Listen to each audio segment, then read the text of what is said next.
დაგვიზიარეთ, დაგვირეკეთ, მოგვიყევით. ჩვენ ვუსმენთ ერთმანეთს. ნინი ხუგაშვილთან ერთად. ვუსმენთ ერთმანეთს. საღამოშიდობის მოგესალმებით თქვენ უსმენთ რადიო იმედს, მე ნინი ხუგაშვილი ვარ და ვიწყებთ გადაცემას ვუსმენთ ერთმანეთს. ვუსმენთ ერთმანეთს პრაქტიკულად გახლავთ რადიო იმედის სლოგანიც, კონცეფციაც და სურვილიც. ვუსმენთ ერთმანეთს გახლავთ სოციალური პროექტი, სადაც მთავარი არის საზოგადოება და დღეს ჩვენ საუბრობთ თემაზე ორი მაესტრო. გთავაზობთ ინტერაქტივის შეკითხვას, როგორ აფასებთ ტელეკომპანია მაესტროში მიმდინარე მოვლენებს. შეგიძლიათ დაგვიკავშირდეთ ეთერში ნომრებზე 292 11 88 292 და გამოთქვათ საკუთარი მოსაზრება. კიდევ ერთხელ ინტერაქტიული შეკითხვა, როგორ აფასებთ ტელეკომპანია მაესტროში მიმდინარე მოვლენებს. რა ხდება მაესტროში, რა პროცესები მიმდინარეობს ღიად და რა კონტექსტები შეიძლება ვეძიოთ კადრს მიღმა, ვინ დგას მოვლენების უკან და რა მოლოდინი აქვს საზოგადოებას. ორი მაესტრო და ერთი მაყურებელი, ვინსა დარჩება და როგორ შეიძლება განვითარდეს მოვლენები. დღეს გადაცემაში ვუსმენთ ერთმანეთს, შევაფასებთ სწორედ მაესტროს გარშემო შექმნილ მდგომარეობას. ინტერაქტიული შეკითხვა, როგორ აფასებთ ტელეკომპანია მაესტროში მიმდინარე მოვლენებს. რას ფიქრობს საზოგადოება, რა გავლენა შეიძლება კონდეს, რას უკავშირებთ მიმდინარე მოვლენებს. შეგიძლიათ გამოხატოთ პოზიცია ღიად ნომრებზე 292 11 292 11 თუმცა ჩვენს მიერ შემოთავაზებული დღის თემისა თქვენ ასევე შეგიძლიათ დაგვიკავშირდეთ იმ სოციალური პრობლემებით, რომელიც თქვენთვის არის მნიშვნელოვანი, რომლის გადაწყვეტაც ამ დრომდე ვერ ხერხდება. ჩვენ ვიღებთ ამ შემთხვევაში მედიატორისა და შუამავლის როლს, გაკავშირებთ სხვადასხვა სტრუქტურასთან და ვცდილობთ დავეხმაროთ მათ, ვისაც ეს ყველაზე მეტად სჭირდება. შეგიძლიათ სწორედ სოციალური ტიპის პრობლემებით შემოხვიდეთ ჩვენთან ღია ეთერში. პასუხებს კი ტრადიციულად ყოველი თვის ბოლო სამუშაო დღეს მოვისმენთ და ჩვენ გქონია ამის პრეცედენტები, ჩვენ გვაქვს შედეგები და მადლობას გიხდით თქვენ სწორედ აქტიურობისთვის და ნდობისთვის. 292 11 292 როგორ აფასებთ ტელეკომპანია მაესტროში მიმდინარე მოვლენებს. ჩვენ სწორედ ამ ძირითად თემაზე ვახდენთ დღეს მსმენელების ფოკუსირებას, თუმცა გადაცემის მიწურულს რადიო იმედისა და სოციალური ვებ პლატფორმა WeHelpG-ის პროექტის შესახებ ვისაუბრებთ, ანუ იმ ერთობლივი საქველმოქმედო კამპანიის შესახებ ვისაუბრებთ, რომლითაც ვცდილობთ დავეხმაროთ მას, ვისაც ეს ყველაზე მეტად სჭირდებათ. ყოველკვირეულად ჩვენ გთავაზობთ ერთ ბენეფიციარს, რომელსაც სჭირდება ჩვენი დახმარება იმისთვის, რომ მისი ჯანმრთელობის მდგომარეობა მნიშვნელოვნად გაუმჯობესდეს და ვინ იქნება, ამაზე უკვე გადაცემის მიწურულს ბორის კიკნაძე, WeHelpG-ის დირექტორი საუბრებს თავად. როგორ აფასებთ ტელეკომპანია მაესტროში მიმდინარე მოვლენებს. დღეს ჩვენ მოვუსმენთ ლაშა ტუღუშს, მედია ექსპერტს, ასევე ნატა ძველიშვილს, ეთიკის ქარტიის დირექტორს და სოციოლოგს ვაკა გორგილაძეს, რომელიც შეაფასებს მიმდინარე მოვლენებს. თქვენ შეგიძლიათ დაგვერეკოთ ღია ეთერში 292 11 292 11 ველოდებით თქვენს გამოხმაურებებს. ფიქრობთ საზოგადოებისთვის მნიშვნელოვანია მედიაში მიმდინარე მოვლენები და საინტერესოა თქვენი გამოხმაურება. რას უკავშირებთ, რა შეიძლება მოყვეს ამას შედეგად. ამჯერად ჩვენ ღია ეთერში ვრთავთ ჩვენს რესპონდენტს ნატა ძველიშვილს, ეთიკის ქარტიის დირექტორს და სწორედ მისგან მოვისმენთ მოსაზრებებს ამ თემაზე. მოგესალმებით ნატა, მადლობა რომ იღებთ გადაცემაში მონაწილეობას. ნეტა, როგორ აფასებთ ტელეკომპანია მაესტროში მიმდინარე მოვლენებს? მოდით სწორედ ამ შეკითხვით დავიწყებთ თქვენთან საუბარს. ეს გახლავთ ინტერაქტიული შეკითხვა, რომელზედაც მსმენელებს აქვთ საშუალება გამოხატონ საკუთარი მოსაზრება. ეთიკის ქარტიის დირექტორი, როგორ აფასებს ამ მოვლენებს? ჩემთვის პირადად ყველაზე სამწუხარო ამ ამბავში არის ის, რომ პირველ რიგში ზარალდება ერთი მხრივ მედია გარემო და მეორე მხრივ თვითონ ის თანამშრომლები, რომლებიც ამ წუთისთვის მუშაობენ სტუდია მაესტროში, იმიტომ რომ შემდეგ რაც მფლობელებს შორის დავა დაიწყო, სწორედ ისინი აღმოჩნდნენ ყველაზე, ასე ვთქვათ, ცუდ მდგომარეობაში განსაკუთრებით იმიტომ, რომ მათ რამდენიმე თვეა არ აუღიათ ხელფასი და როგორც ჩანს, აი ამ გაუგებრობის ფონზე ისინი კვლავ რამდენიმე ხნის განმავლობაში ვერ შეძლებენ საკუთარი, ასე ვთქვათ, ჰონორარის მიღებას.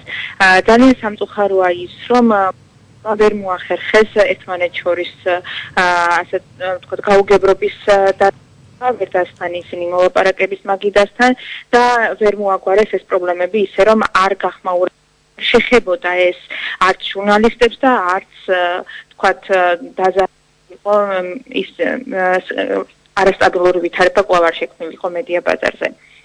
ეს კიდევ ერთხელ იმას, რომ საქართველოში მედია ვერ ჩამოყალიბდა ბიზნესს და ყველაფერი გამოწეულია სწორედ აქედან გამომდინარე.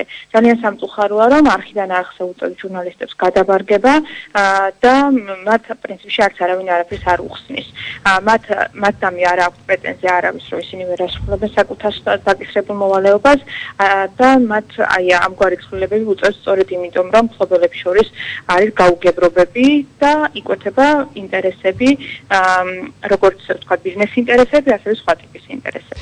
ეთიკის ქარტიის როლი შეიძლება სადმე დავინახოთ ამ პროცესებში? ეთიკის ქარტიის როლი ამ პროცესში არის ის, რომ მე პირადად სადაც როგორც შემიძლია ამ თემებზე ვლაპარაკობ ხმამაღლა, სხვა არასამთავრობო ორგანიზაციებთან ერთად მუშაობთ ამ თემაზე, მონიტორინგს ვუწევთ პროცესს, შევხვდით ჩვენ ტელეკომპანია მაესტროს იმდროინდელ ხელმძღვანელს ბაია გადაბადეს, უშუალოდ მისგან მოვისმინეთ რა ხდებოდა შიგნით, რატომ წარმოიშვა ეს პრობლემები მფლობელებს შორის. გარდა ამისა, თქვათ, ჩვენ შევისწავლეთ სხვადასხვა ტიპის დოკუმენტაციები. მოკლედ, რაც შეიძლება რომ არასამთავრობო ორგანიზაციამ გარედან გააკეთოს და დაეხმაროს მედია გარემოს, ვაკეთებთ იმას. მეტი თქვათ, ჩვენ არ შეგვიძლია ამ წუთას. თქვენი შეფასებით რა პროცესები მიმდინარეობს ამჯერად ღიად, რასაც ხედავთ და რა კონტექსტები შეიძლება ვეძებოთ ამ ყველაფრის მიღმა? რა თქმა უნდა, ძალიან ბევრი კითხვის ნიშანს ბადებს ის, რომ ფირმა, რომელიც მუშაობს კონკურენტ არხზე, გადაწყვიტა, რომ დაეფინანსებინა და შეწუხდა ის იმ დაბალი რეიტინგით, რაც ჰქონდა მაესტროს და გადაწყვიტა, რომ დახმარებოდა ამ არხს. ყველაზე არალოგიკური ამ ამბავში სწორედ ეს ჩანს.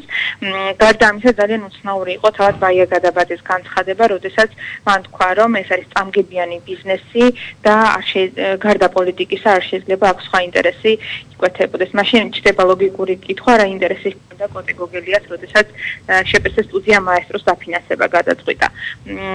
ამიტომ ძალიან ბევრი ისეთი ბუნდოვანი ამბავი არის დარჩენილი და ერთმანეთის მიმართ ბრალდებები სულ უფრო რაღაც უცნაურ სახეს იღებს. აღმოჩნდება მაგალითად, რომ თურმე ნინო ბურჯანაძეს გარკვეული ტექნიკა უჩუქებია არხისთვის და აქ ავიწყდება ყველას ერთი რამ, რომ საკუთრების გამჭვირვალობა მაუწყებლობისა არის უზრუნველყოფილი მაუწყებლობის შესახებ კანონით. ეს არ უნდა წავიკითხოთ ისე ბუკვალურად და არ უნდა მივყვეთ პუნქტობრივად, თქვათ პოლიტიკური პარტია ან პოლიტიკოს უშუალოდ თუ არა, აქვს თუ არა რაიმე ტიპის შემონაწერი, ასე ვთქვათ, ტელეკომპანიაში. მთელი კანონის არ სწორედ ის, რომ იყოს გამჭვირვალე მაუწყებლის დაფინანსება, იყოს აცლიობდნენ პოლიტიკური პარტიებთან დაკავშირებული პირები მაუწყებლის დაფინანსებაში, სწორედ რომ გამოირიცხოს რაიმე ტიპის ინტერესები მაუწყებლის მიერ მომზადებულ გადაცემებში. მაუწყებლის სარედაქციო პოლიტიკაში, იმიტომ რომ მთავარი ყველაზე მნიშვნელოვანი არის სარედაქციო პოლიტიკის დამოუკიდებლობა, რაც ყველა არხზე უნდა იყოს უზრუნველყოფილი. ამიტომ ძალიან ასე ვთქვათ, უცნაური არის ის მოვლენები, რაც განვითარდა მაესტროსთან დაკავშირებით და აი ამ კონტექსტში მსჯელობა სამწუხაროდ არ წასულა. ნატა, როგორ ფიქრობთ თქვენ, როგორ შეიძლება განვითარდეს მოვლენები? იცით, არის რამდენიმე ვარიანტი, რა თქმა უნდა, როგორ შეიძლება განვითარდეს მოვლენები. თუ თქვათ ეს ირაკლი რუხაძის ფაქტორი გავიჩვალისწინეთ ცელამ პროცესში, შესაძლებელია მის ინტერესებში შედიოდეს თქვათ კონკურენტი არხის გაჩერება, რის საფრთხეს ნამდვილად არსებობს, იმიტომ რომ გაიყო ფაქტობრივად არხიდან უკვე ხედავს, რომ TV11 ადგილას ჩდება თქვათ მაესტროს ლოგო, იცით თქვენ რომ ბაჩო პიკაბიძის კომპანია ფლობს საავტორო უფლებას ამ ლოგოზე, მაკარსათენის მფლობელობაშია შენობა და სხვა აქტივები, რაც ქმნის საფრთხეს, რომ დაზარავდეს უპირველეს ყოვლისა მაყურებელი, რომელიც ამ წუთას უკვე ვეღარ იღებს TV11-ის მაუწყებლობას, ხომ? მას თავისი აუდიტორია ყავდა. და რაღაცა არის საშიშროება იმის, რომ არხმა მუშაობა გააჩეროს, მაგრამ მე ვიქნებოდი უფრო მეტად ოპტიმისტი და მგონია, რომ არხის გაჩერება მთლიანად, არამედ რაღაც კონტენტის შეცვლა შესაძლებელია უფრო იყოს, ვთქვათ, სარედაქციო პოლიტიკა იყოს შეცვლილი არხზე. რაც არის თქვათ აქაც კვლავ რამდენიმე ვარიანტი, რომ თუ გაუმჯობესდება ის გადაცემები, ის სამაუწყებლობა და რაც ამ დრომდე ჰქონდა მაესტროს, რა თქმა უნდა იქნება კარგი და გაუარესება იქნება ცუდი. მოკლედ ისეთი სიტუაცია ეხლა რომ ძნელია რაიმე ზუსტი პროგნოზი გააკეთო, რაც არ უნდა თქვათ გარკვეული იყო აი ამ პროცესებში. ნეტა შესაძლებელია თუ არა ერთგვარი პარალელების გავლება, რაც გულისხმობ არჩევნების წინ ჩვენ არც თუ ისე იშვიათად გამხდარ ვართ მედიასთან მიმართებაში კონკრეტული ცვლილებების მომსწრე. რა შეიძლება გავითვალისწინოთ, ხედავთ პარალელებს თუნდაც უახლესი წარსულიდან? საერთოდ ლოკალურ ბაზას არ გულისხმობ ამ შემთხვევაში შეიძლება იყოს საერთაშორისო გამოცდილება ასევე განხილული.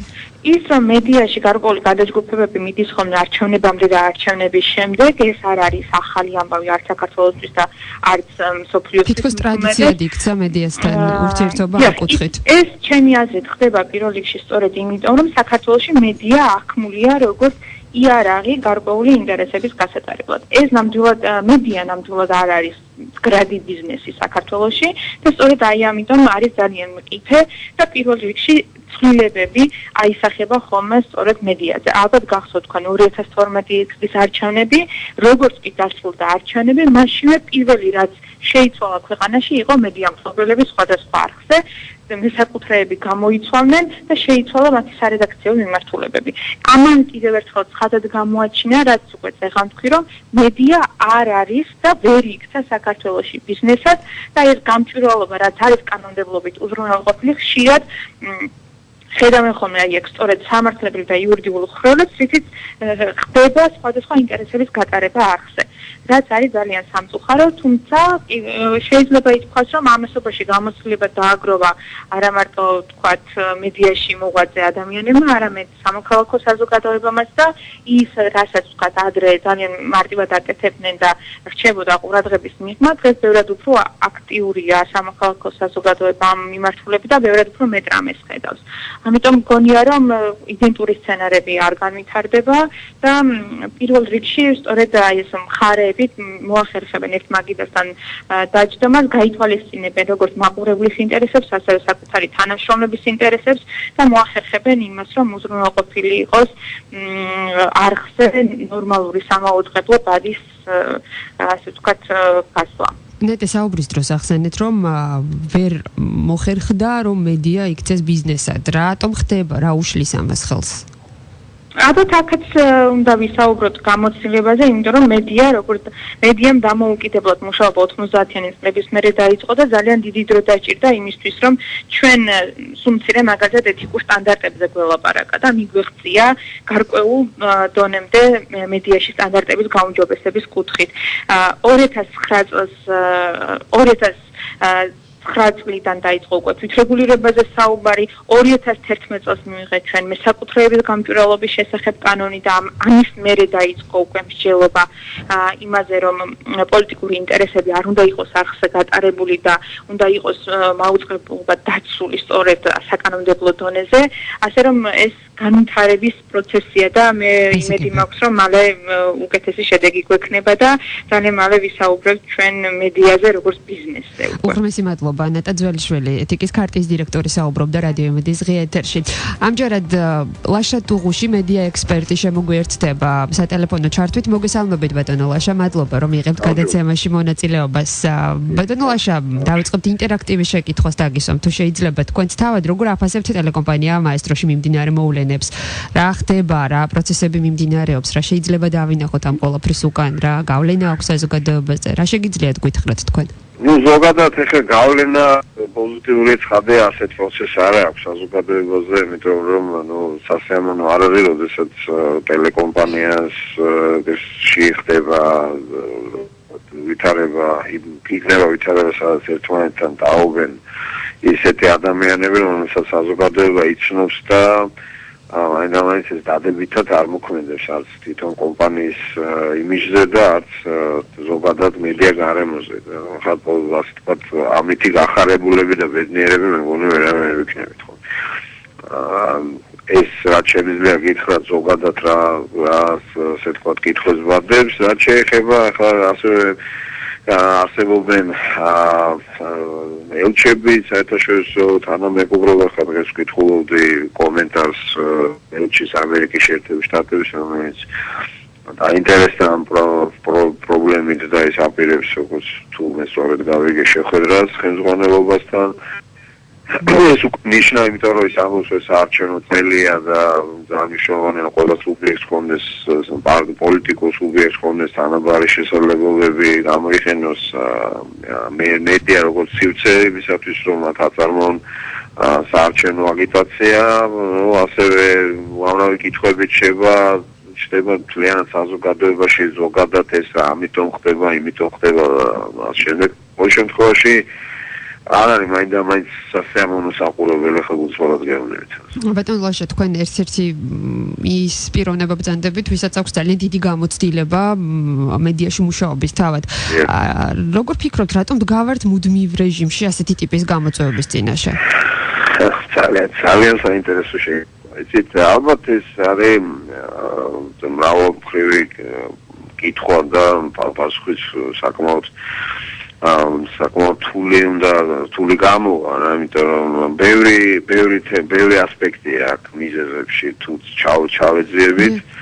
პირველი ასპექტი როგორც ჩანს არის სამართლებრივი იურიდიული კვალიფიკაციის ასპექტი, როდესაც არსებობს რაღაც შეთანხმებები, რომელიც ზოგჯერ ფორმდება, ზოგჯერ ზეპირად ხდება, ზოგჯერ არ არის ბოლომდე მიყვანილი ჩვენ არა ვართ ასე ვთქვათ პედანტურად მიმდევრები ამ სამართლებრივი საკითხების და არ ვდებთ ყველა პუნქტს შეთანხმებაში და მაშინ როდესაც იწყება ხოლმე რაღაც პატარა პრობლემები აღმოჩნდება რომ უამრავი თემა არის გაუგებარი და რაღაცა ხშირად იბადება სხვა ინტერპრეტაციები და ეს ქმნის კონფლიქტებს ეს ერთი მეორე საკითხი არის ძალიან სერიოზული ეს არის პოლიტიკური გავლენები და პოლიტიკური ფული იმიტომ რომ მედიებში ხშირად ჩვენ რასაც ვაკვირდებით სხვადასხვა მედიებში სხვადასხვა დოზით შეიძლება ყველგან არა რა თქმა უნდა მაგრამ ნუ ძირითადად მაინც პოლიტიკური ფული ბრუნავს და ტრიალებს ეს ქმნის პრობლემას და განსხვავებით დასავლური მედიიდან საქართველოში მედიების უდიდეს ნაწილს აფინანსებს მესაკუთრე. როდესაც მესაკუთრე აფინანსებს, მესაკუთრე შეიძლება იყოს დაახლოებული რომელიღაც პოლიტიკურ ძალასთან, შეიძლება მესაკუთრე იყოს ნაწილი პოლიტიკური ძალის მიშობა არ აქვს პარტია, აი არ არის თქვათ შეიძლება პარტიის ლიდერი და შემდეგ, მაგრამ ნუ როგორც ესეა ან მესაკუთრე რომელიც არ არის არც პარტიის ნაწილი და არც ასე ვთქვათ დაახლოებული ის როგორც ბიზნესმენი მოწყვლადია და იზოლირებული არის ითამაშოს ხშირად ისეთი თამაშის წესები რაც გულისხმობს რომ დაუახლოვდეს უნდა შევიდეს რაღაც გარიგებაში პოლიტიკურ ძალებთან მათ შორის რაღაცნაირად ფინანსური მები გაუჩნდეს და ამითი რაღაცნაირად უფრო მყარად იგრძნოს თავი ზოგადად, იმიტომ რომ მედიის ბიზნესი არა ბოლომდე დემოკრატიულ ქვეყნებში საშიშია და ჯობია რომ იყო ვიღაცასთან ახლოს და კარგად ვიდრე იყო დისტანციაზე, იმიტომ რომ ამ დისტანციამ შეიძლება მერე შეგიქმნას პრობლემები.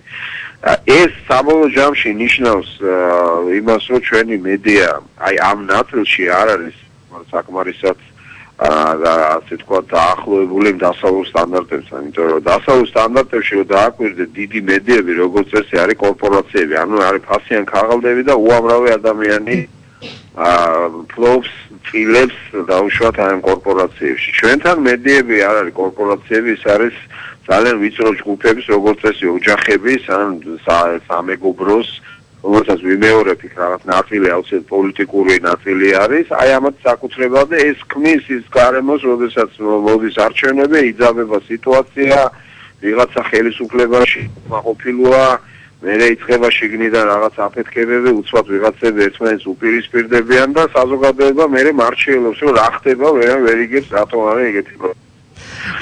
ესეც სერიოზული თემაა. ნუ გარდა ამისა, ხა სხვა პრობლემები სერიოზულია, სარეკლამო ბაზარი ვერადავერ განვითარდა ისე რომ სარეკლამო ბაზარი იყოს ძლიერი არგუმენტები, რომ და თავისუფალი გახდეს მედია და ნუ ძირითადად ალბათ ვიტყოდი რომ ეს მაინც ჩაკეტილი სისტემებია და ჩაკეტილი წრეები არის რომლებიც აი ამ ასე ვთქვათ ბატონო ლაშა ჩვენ ახლა ერთგვარად ვსაუბრობთ ისეთი ტიპის ერთგვარ სისტემაზე რომლის ასე ვთქვათ გამოსავალი არც თუ ისე ოპტიმისტურად შეიძლება იყოს დასახული სამომავლოდ რა მიგაჩნიათ გამოსავლად თქვენ ისეთ რა არის მე მიმაჩნია გამოსავლად ნუ ბევრი რამე მაგალითად გამჭირვალეობა სიტყვაზე ფინანსური გამჭირვალეობა ძალიან მნიშვნელოვანია როდესაც გამჭირვალეა ფინანსები ამ შემთხვევაში უფრო რთული არის ვერ მალავ მაშინ და ღია ეს ბრძოლა და ამას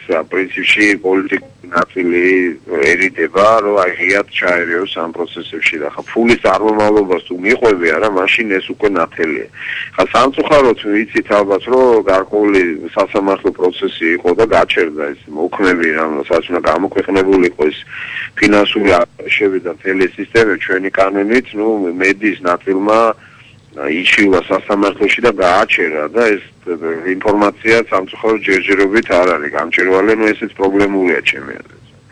ხა მე ამას ვამბობ მესმის რომ რთული არის მეორე მხრიდანაც, რომ არსებობს კომერციული საკითხები, კომერციული საიდუმლოება, მაგრამ ჩვენ აქ რაღაცნაირად უნდა საზოგადოებრივ ინტერესზეც ვიფიქროთ და ვიფიქროთ ეს ნიშნავს იმას, რომ მეტად გამჭირვალე იყოს ფინანსური მხარე მედია კომპანიების. მათ შორის ნუ ძირითადად ხაზი აქ ლაპარაკია დიდ კომპანიებზე და ისეთ კომპანიებზე, რომელიც დიდ გავლენას ახდენენ, სერიოზულ გავლენას ახდენენ საზოგადოებას. მეორე არის გაგება, იცით, აი ჩვენ გაგებაში გულისხმობთ, იცით, საზოგადოება კარგად არ ესმის ჩვენ მივედით რაღაც ეტაპზე პერი განვითარების და ეხლა საჭირო სერიოზული დისკუსიები და არ ესმის თუ რამდენად რა ტიპის პრობლემები არის მედიაში და ეს არ არის მარტო მედიის თემა, ეს არის საზოგადოების თემა და მე ვფიქრობ, რომ ეხლაც დავდექით, აი ჩვენ ხშირად ვიყავით ხოლმე რაღაც ყურებზე და მიდიოდა დისკუსიები და რაღაც ნაბიჯს ვგამდით წინ. აი ეხლა დადგა ის დრო, როცა ჩვენ ამ პრობლემებზე უნდა ვილაპარაკოთ გახსნილად, რომ არ გჭირდება ეს პოლიტიკური ნაწილი ამ მედიაში, რომ პოლიტიკური ფულისგან და პოლიტიკური გავლენებისგან მედია რა უნდა გათავისუფლდეს. ამისი წამალი არის საჯარო განხილვები, დისკუსიები, გახსნილობა, შეთანხმება საზოგადოებაში, იმიტომ საზოგადოება თუ თანხმდება რაღაცებზე, ვერანაირი პოლიტიკური კლასის და პარტიები ამის საწინააღმდეგოდ ვერ ითამაშებენ. გამიგეთ და ჩვენ მე აი ხა როცა დისკუსიებში მონაწილეობ ხოლმე მედიაში, იშვიათად მოვისმენ ეგეთ რამეს, ისე რა პოლიტიკური ფულია და პოლიტიკური ნაწილი მედიაში და რა უყოთ ამას. იმიტომ რომ ეს იყო ზეამოცანა მაგალითად 10 წლის წინ. იმიტომ რომ აქამდე ჩვენ უნდა გავზრდილიყავით. დღეს ჩვენ ძალიან სერიოზული ზოგადად წინსვლა გვაქვს, ჩვენი საზოგადოება უფრო განვითარებულია, რა თქმა უნდა, იმიტომ ვისწავლეთ ეს დემოკრატია უფრო მეტად ვიდრე ვიცოდით თქვა 10-20 წლის წინ და დღეს დადგა უკვე ეს ეტაპი, რომ ჩვენ გავთავისუფლდეთ რა.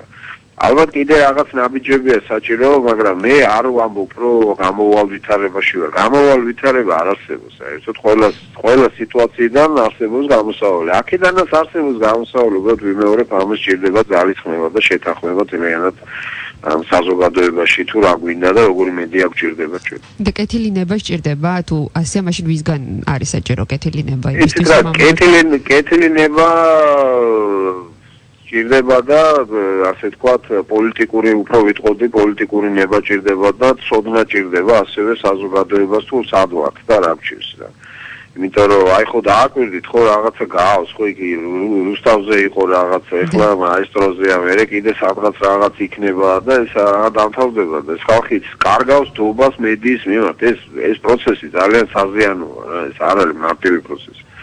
იმიტომ რომ როდესაც ეს მესაკუთრეები დაობენ არა ნუ ეს აგრესია ხანახან ამის მოთოქვა ძნელია რაღაცას ამბობენ ისეც რომ რაც მადისკრედიტირებელია მხარეებს შორის მე ეს ხურდება ეს კონფლიქტი და კიდევ უარესებს ამბობენ და ბოლოს უკვე ისეთი სახეს იღებს ეს რაც გვაკარგვინებს მთლიანად არა მარტო მედიას არამედ მთლიანად საზოგადოებას რაღაცა წმენას და იმედს და არ არის კაი ამბავი. ამიტომ არავის არ ჭირდება, იცით, არც პოლიტიკურ ძალებს ჭირდებათ. ეხლა პოლიტიკურ ძალებს ზოგს გონია, რომ თუ მართავს რაღაც მედიას საშუალებას, ამითი გარანტირებული აქვს ყოფნა ხელისუფლებაში ან რაღაცას მიიღებს აქედან. ეხლა ბევრი მაგალითი ვიცი, როდესაც ყველაფერს მართავდნენ, მაგრამ მაინც ააგეს არჩევნები. ეხლა რამხელა გავლენა ქონდა თქვა წინა ხელისუფლებას მედიაზე, მაგრამ მამან არ უშველა, ხო ეს არ არის თავარია ჩვენ ვიფიქროთ სხვა რაღაცებზე, რომ ვიფიქროთ განვითარებაზე და თავისუფალ რეალურად ხელი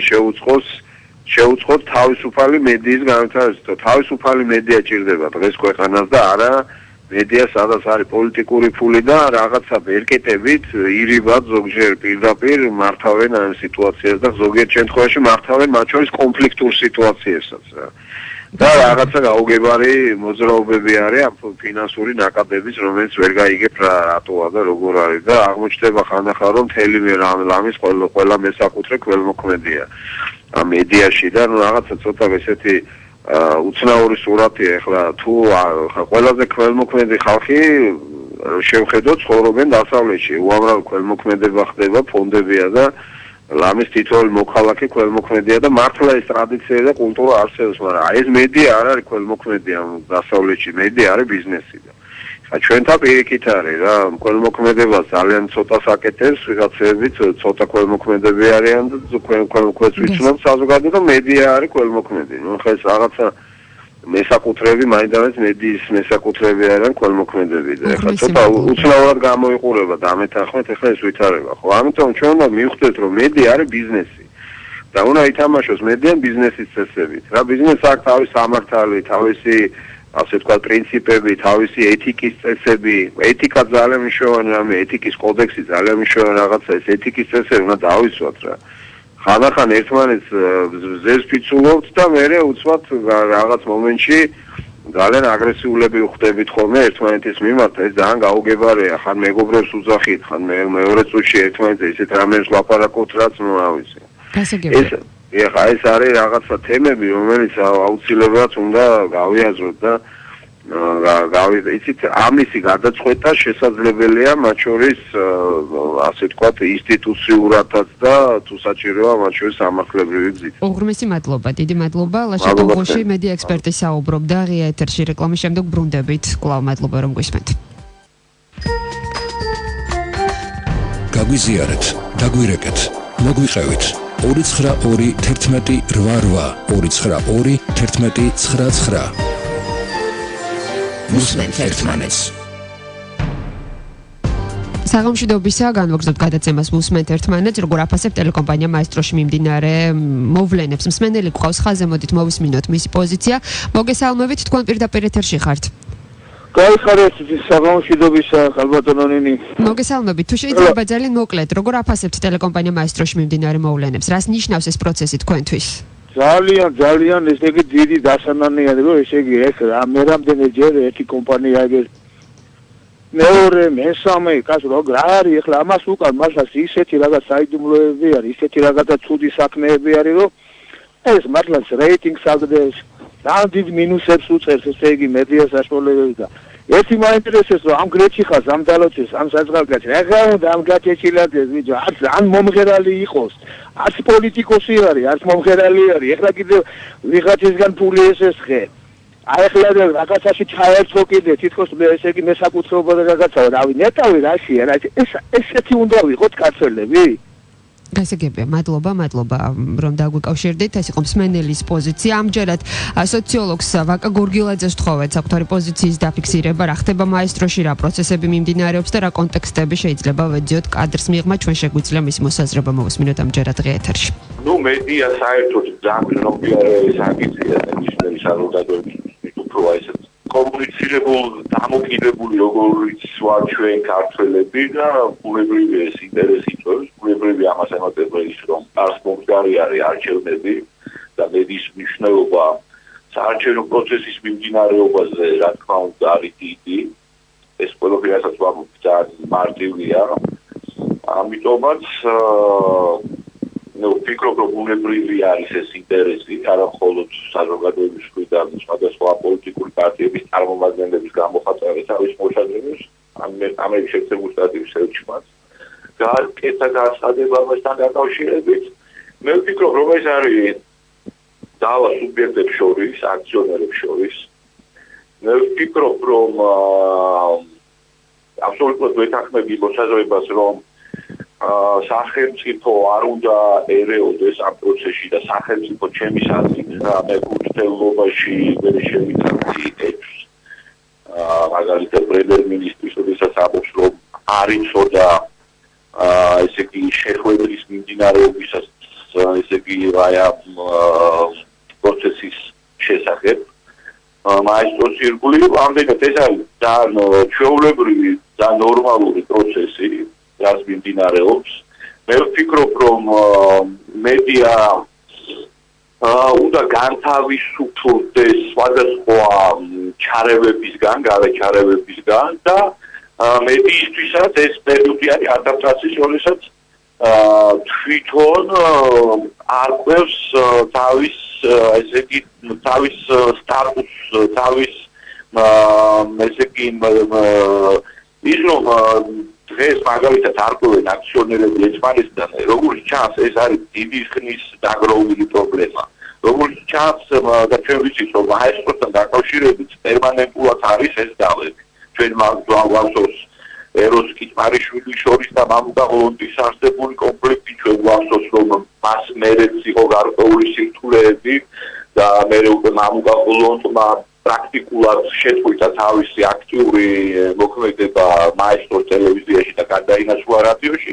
ეს როგორ სამუდამოდ უნდა გაიყვეს და ეს პროცესი გვიდა თუ არ გვიდა და უნდა თუ არ უნდა სხვადასხვა აქციონერებს უნდა გადაწყვეტს და უჩვეულოდ გადაწყვეტს. ამას მე ვერ მოვახდები დრამატიზაცია და ვითარების. მე ვფიქრობ, რომ ნორმალურ ვითარებაში აქციონერები ან სასამართლოს გზით ალბათ ეგრეთ იქნება გაარკვევენ იმას თუ ვის რეალურად ეკუთვნის ეს ტელეკომპანია. ბატონო ვაკა თქვენ ახსენეთ საუბრისას რომ გარკვეული ტიპის ჩარევები შეიძლება იყოს. თქო რა ტიპის ჩარევებს გულხედავთ თქვენ ვის მიერ ხდება ეს და რეალურად თქვენი აზრით ერევა სახელმწიფო მედიის როლში დღეს? მე გულისხმობ იმას რომ წინა ხელისუფლების დროს ყველა მეცნიერებას გავლენიანი მედია სუბიექტი იყო ესე იგი აი ამ გავლენების ობიექტი. ეს არ არის ახალი, ყველა მისის ხელისუფლებას ცდილობდა გაკონტროლებას ელექტრონული მედიის განსაკუთრებით. ამ ვითარებაში ჩვენ ხედავთ, რომ პრინციპში პლურალიზმი არის უზრუნველყოფით, ხედავთ, რომ არის გადასული გარდამისა ციფრულმა უწყებობასთან და არის უამრავი საინფორმაციო არხი, სატელევიზიო არხებსაც გააჩნია თავისი საინფორმაციო გამოშვებები და გადაცემები. ჩვენ ხედავთ, რომ ეს პალიტრა მედია საშუალებების არის საკმაოდ მრავალფეროვანი, არის სხვადასხვა პოზიციები, არის პარტიული ტელევიზიები, მათ შორის მაგალითად ობიექტივი, რომელიც ეკუთვნის პატრიოტთა ალიანსს, უსტავიერი, რომელიც ეკუთვნის ნაციონალურ მოძრაობას. ამ თვალსაზრისით მე ვხედავ, რომ ეს ობიექტური პროცესია, რაც მიმდინარეობს, მაგრამ კიდევ უფრო ვიმეორებ, მე ვიწყება შთაბეჭდილება, რომ მედია ეჩვევა ამ თავისუფლებას და მედია აგვარებს თვითონ აგვარებს ამ პრობლემებს, რომელიც დაუბრუნდა დიდი ხნის განმავლობაში. რა ტიპის გავლენა შეიძლება გქონდეს, ან საერთოდ თუ ექნება საზოგადოებაზე გავლენა ამ მოვლენებს, მithumetes წინასაარჩევნო პერიოდია, როგორ აისახება თქვენი აზრით ეს როგორც ხელისუფლების, ასევე ოპოზიციის ერთგვარად რეიტინგებზე? ნუ უნებრივი ოპოზიცია შეეცდება დარწმუნებას მოსახლეობის იმაში, რომ ხელისუფლება არ ჩარევია ამ პროცესებში და იყენებს ეხლა ამ პრობლემას, რომელიც არსებობს აქციონერთა შორის თავის ასარგებლოდ, ვინაიდან შეეცდება გავლენის გაზრდას წინასაარჩევნო პროცესზე, ბუნებრივია სახელმწიფო ამას უარყოფს და მე მართალი გითხრათ ვერ ვხედავ ვერანაირ საბაბს, რომ ამ თვალსაზრისით ამ შემთხვევაში შევიტანო ეჭვი ესე იგი პილიკაშვილის ან თავდაცვის მინისტრის განცხადებებში თავარი რაც შეიძლება დადებითად საზოგადოებას უნდა აისახოს ის, რომ საზოგადოებას უნდა გააჩნდეს არჩევანი თავისი და სხვათა შორის განცხადებაში ამერიკის შეერთებული შტატების სწორედ ეს იყო გაკეთებული, რომ ძალიან მნიშვნელოვანია, რომ ყველა პოლიტიკური გემოვნება იყოს დაღმაღლებული ამ თვალსაზრისით. ნაცმოძრაობის ხარჯებს უნდა გააჩნდეს თავისი ტელევიზია, რომელიც მეშვეობით იღებს იმ ინფორმაციას, რომელსაც იღებს და ასევე ეს სხვა პოლიტიკური ჯგუფების თუ სხვადასხვა გემოვნებების მქონე სოციალური ჯგუფები ხო უღრმესი მადლობა ახალგაზრდების ერთადერთი ეს უნდა იყოს უზრუნველყოფილი სხვა შემთხვევაში თუ კი მართლა ხელისუფლება შეცდება კონცენტრირებას აი ამ მსხვილი მედია საშუალებების არ თქმა უნდა ეს ნეგატიურად აისახება პროცესს დემოკრატიის განვითარებაზე და საერთოდ პოლიტიკურ პროცესის პერსპექტივაზეც ვუსმენთ ერთმანეთს დავით ერთმანეთს დავამშვიდობებით მე შეგახსენებთ რომ რადიო ემედი და სოციალური ვებ პლატფორმა WeHelp-ი ახორციელებენ ერთობლივ საქველმოქმედო კამპანიას და ჩვენ ვცდილობთ დავეხმაროთ მათ ვისაც ეს ყველაზე მეტად სჭირდება აქვე ვიდრე WeHelp-ის დამფუძნებელს ბორის კიკნაძე შემოვიყვანთ ღია ეთერში მინდა მოვუბოდიშო ყველა მსმენელს დროის სიმცირიდან გამომდინარე ჩვენ ვერ ვახერხებთ თქვენს ღია ეთერში შემოყვანას ბოდიშს გიხდით და მადლობას ასეთი აქტიურობისთვის ბორის კიკნაძეა სატელეფონო ხაზზე მოგესალმებით ბატონო ბორის და თუ შეიძლება გაგვაცანით ამ კვირის ბენეფიციარი, ვისაც სჭირდება ჩვენგან მხარდაჭერა და დახმარება. მოგესალმებით. ამ კვირაში ჩვენ შევარჩიეთ და ყავს ახალი ბენეფიციარი, რომელიც სახელიცაა გიორგი ჩაექსელიანი. ის არის სვანეთიდან, შკულიდან. ის და მისი მშობლები სწორედ იქ ცხოვრობენ. გიორგი გახლავთ მეორე შვილი ოჯახში და ის რაღაც 1 წლის და 4 თვისაა. და ბავშვობიდანვე მას აღმოაჩნდა თავის ტვინის სიმსივნე.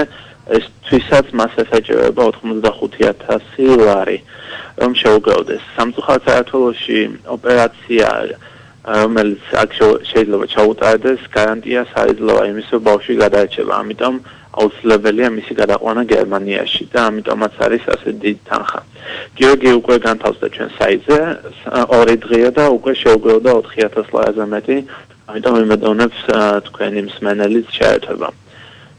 უღრმესი მადლობა დამეტებით ინფორმაციისათვის გთხოვთ ეწიოთ ვებგვერდს www.wehelp.g მოძებნოთ გიორგი ჩაქსელიანის სამედიცინო ისტორია და დაეხმაროთ მას ნამდვილად სჭირდება ჩვენი თანადგომა მე კიდევ ერთხელ შეგახსენებთ მას აქვს ობსტრუქციული ჰიდროცეფალია და საზღვარგარეთ გამოკვლევა ოპერაცია და პოსტოპერაციული რეაბილიტაცია სჭირდება რომელიც დაახლოებით 85,000 ლარი ჩდება საერთო ჯამში ჩვენ შეგვიძლია ამ პატარას გადარჩენა და იმედი გვაქვს თქვენი თანადგომისაც ეს არის სოციალური ვებ პლატფორმა WeHelp-ი სადაც შესაძლებელი ქველმოქმედება ონლაინ რეჟიმში. უღრმესი მადლობა ყურადღებისთვის. ჩვენ დღეს საუბრობთ თემაზე ორი მაესტრო და საზოგადოების დამოკიდებულების ბოლომდე გაშუქება ვერ მოვახერხეთ სამწუხაროდ, იმიტომ რომ საერთოდ დრო იყო შეზღუდული, თუმცა კიდევ ერთხელ მადლობას გიხდით ასეთი აქტიურობისთვის და გიბოდიშებთ იმისთვის, რომ ვერ შემოგიყვანეთ ყველა დაინტერესებული პირი ღია ეთერში. უღრმესი მადლობა ყურადღებისთვის. შევხვდებით ერთმანეთს ხვალ 17 საათიანი საინფორმაციო გამოშვების შემდეგ აცემს პროდიუსერია დავით მაღალფერიძე საეთერო სტუდიაში მუშაობდი ნინი ხუგაშვილი. გაგვიზიარეთ, დაგვირეკეთ, მოგვიყევით. ჩვენ ვუსმენთ ერთმანეთს. ნინი ხუგაშვილთან ერთად. ვუსმენთ ერთმანეთს.